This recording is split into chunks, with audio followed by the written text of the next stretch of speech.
All right, good morning, world. Peace, love, and pagonas. Today, I just wanted to do a quick little video showing you guys one of my absolute favorite dragons. This is Invader Zim, or Zim for short. And Zim was actually produced by me. He is a HypoTrans silk Witblit. So essentially, what Zim is a hypomelanistic, translucent, scaleless, patternless bearded dragon.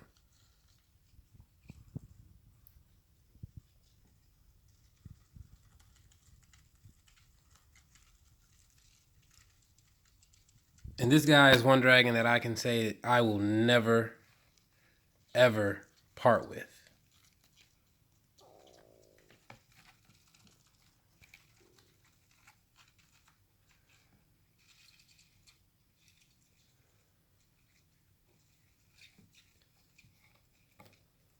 Absolutely love this guy.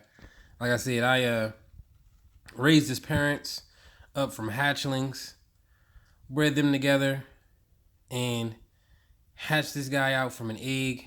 And he's about a year old now.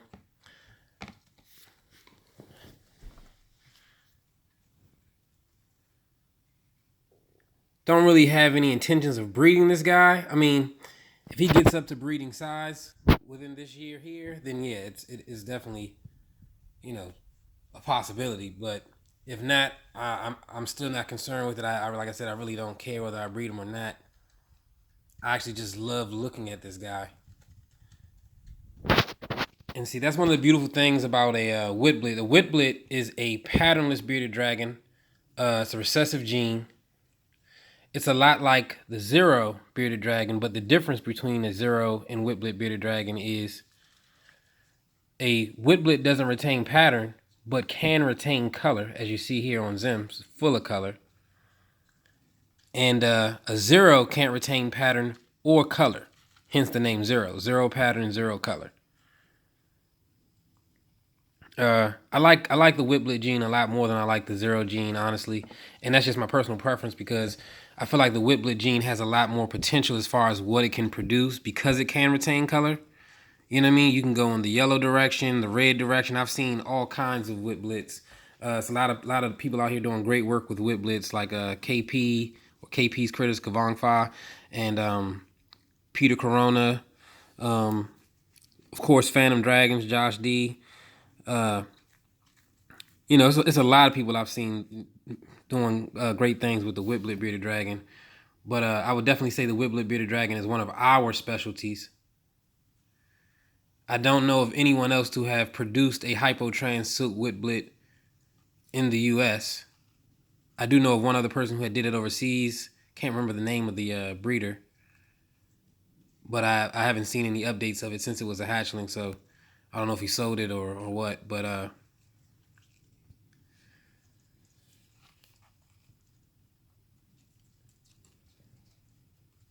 and Zim is from a head-to-head pairing. Head-to-head is all I prescribe if you're looking to produce visual Witblits. Witblit is a very weak gene. You definitely want to strengthen the gene by outcrossing it as much as possible. And the best way to do that, of course, is to pair head-to-head dragons. So a het Witblit to a het Witblit is, again, all I prescribe if you're looking to produce Witblit bearded dragons. Let's see if we'll eat a little bit for it. I just fed him some roaches, so he might not be hungry.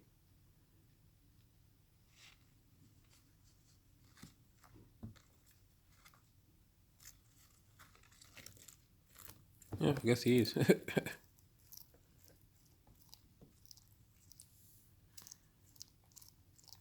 And those are actually Tenebracosa horseshoe crab roaches that I'm feeding him right now. It's a Florida legal species. Like I said, I keep all kinds of roaches from dubia to orange heads to horseshoe crabs to pallets, hissers. And just because I really like to offer my bearded dragons a variety of food. I find that they like us tend to get bored with eating the same thing.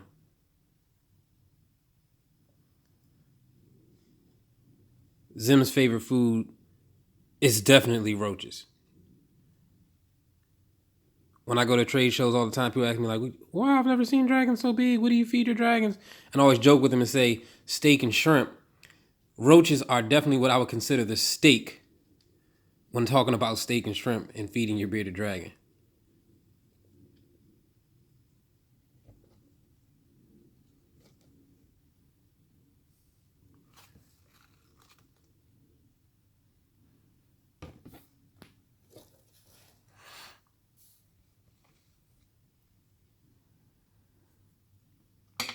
And just look at this guy.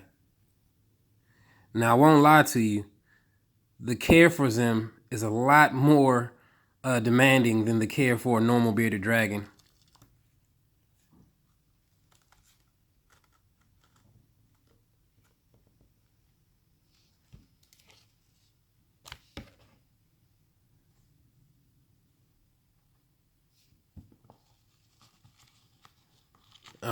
Constant soaks or frequent soaks. Yeah, he says, all right, I'm over the roaches, man.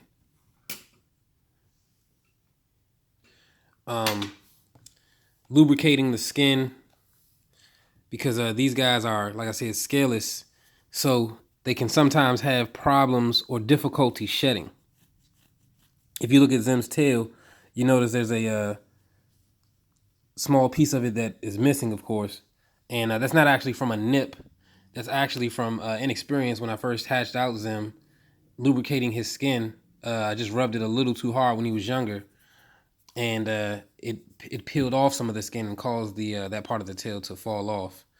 And bearded dragons don't regenerate their tails like a lot of other lizards. So, but of course, it doesn't affect his health, doesn't affect his appetite, doesn't affect him at all. Now he's fully healed and doing great, as you can see. A lot of people have been following Zim since I produced him, and they know how small Zim was when he first hatched. So to see him now, he's in the 100 club. Like I said, looking to get him up to 300 to 350 this year. But like I said, not necessarily concerned with breeding him. Just want to see him big and full grown. And this is, like I said, this is one of my only pet bearded dragons. Don't get me wrong. I treat all my dragons as pets, and I give them the optimum care and the most attention that I can afford to give them. But with Zim, like I said, I have to go above and beyond, and I don't necessarily have any means of reproducing with him or using him to further my lines. It's just something I love to look at. I love watching him. I just love seeing him grow. I mean, he's just fascinating. Like I said, look at him. Super sweet.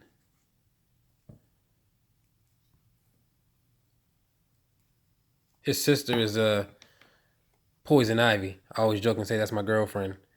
But yeah, him and his sister, they're two of my favorite productions. And again, he is a hypo translucent silk Witblit bearded dragon. Hypomelanistic, translucent, scaleless, patternless bearded dragon. Packing a whole lot of punch.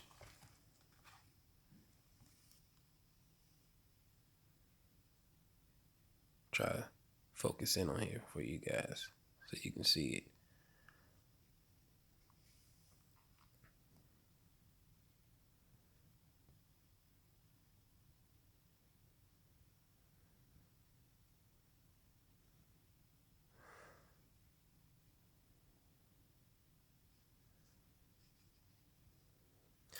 And honestly, I mean, I just love silk bearded dragons in general. But I really love Witblit bearded dragons. So combining the two, for me, was just like, perfect. So like I said, just wanted to do a quick video, show you guys a dragon that I personally think is one of the coolest dragons I've ever produced. I say he's one of my favorites because I definitely have a lot of favorites. But yep, that's Invader Zim, the alien. All right, guys, thanks for checking them out. Hope you guys like the video, comment, subscribe, and in the meantime and in between time, peace, love, and begonis. I'll talk to you later.